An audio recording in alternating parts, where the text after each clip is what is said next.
Welcome to our Spring Street project.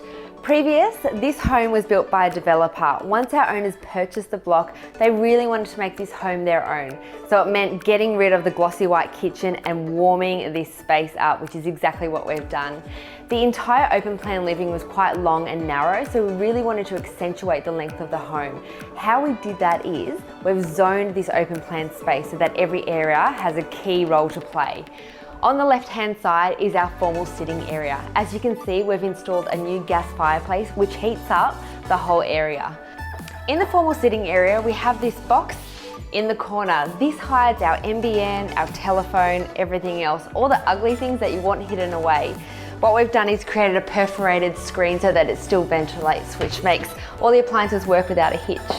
We wanted to create a feature out of the gas fireplace, so what we've done is we've clad it on all sides with a product called Neolith. This is a porcelain slab, so it's really great for heat retention, really durable, doesn't scratch, the perfect material for this application.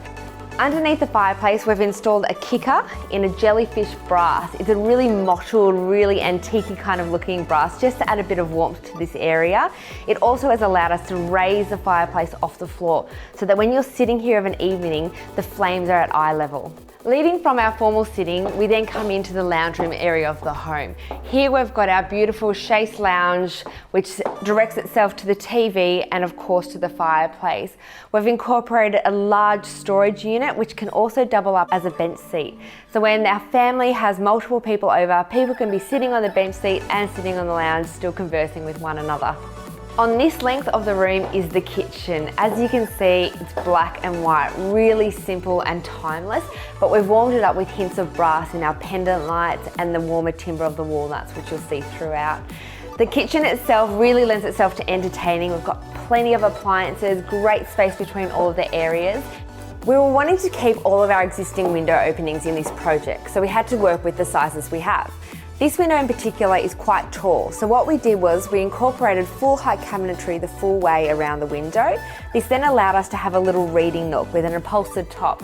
So you can sit here, read a book, enjoy the natural light, but at night time you can put down the blinds so you've got privacy.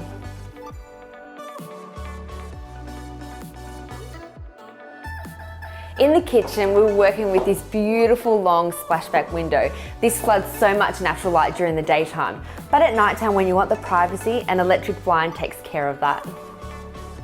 To separate the kitchen and dining, we didn't want to create a full height wall, so what we did was create cabinetry around the fridge, but we dropped it from the ceiling height. Above the fridge, we've integrated some wine storage. So, behind these sliding doors, we've got our beautiful wine bottle storage. We've clad the entire internal of that unit in a bronze metallic finish so that it reflects the bottles and gives you something beautiful to look at. Which then leads to the back side of the fridge, which is our dining room. So what we've done is we've incorporated the dining into the kitchen space. Rather than having just a simple dining table, we really wanted to make sure that the elements and materials used in the kitchen then flowed through into our dining room. So when you're standing back on the length of the room, you've got this beautiful symmetry between the kitchen and the dining space. In this project, we wanted to use a very sophisticated palette of materials. So in the dining room alone, what we've done is we've got this beautiful Highline pendant, which is an antique brass finish. Then we drop down a level to our solid walnut bench top, and then below, every detail has been added in this project. Underneath, which forms the plinth and the base of our dining table, is this 3D shaped tile in a porcelain finish. And you can see in the edge detail what we've done is add in a brass strip so that every element is relating to one another. The end of this entertainment space is softened by these wall-to-wall sheer curtains. This provides a very soft backdrop to our entire room. From the interior of the home, it then leads onto the exterior with bifold doors. We then head out onto our outdoor deck. To start with, in our entertaining area outdoors, we got rid of the old timber balustrade. It was really heavy and didn't allow any natural light to come through. What we've done is we've replaced it with a laser cut pattern screen. We've powder coated it in a beautiful dark grey colour. It allows the natural light to come through, you've still got privacy, and it also is great for safety because we are quite high off the ground. At this end of the outdoor entertaining area, we've created an outdoor kitchen. We have a built-in barbecue with storage either side. The great thing about this location is you can be cooking down one end, people waiting at the dining table and the casual seat, so it's all very inclusive for entertaining.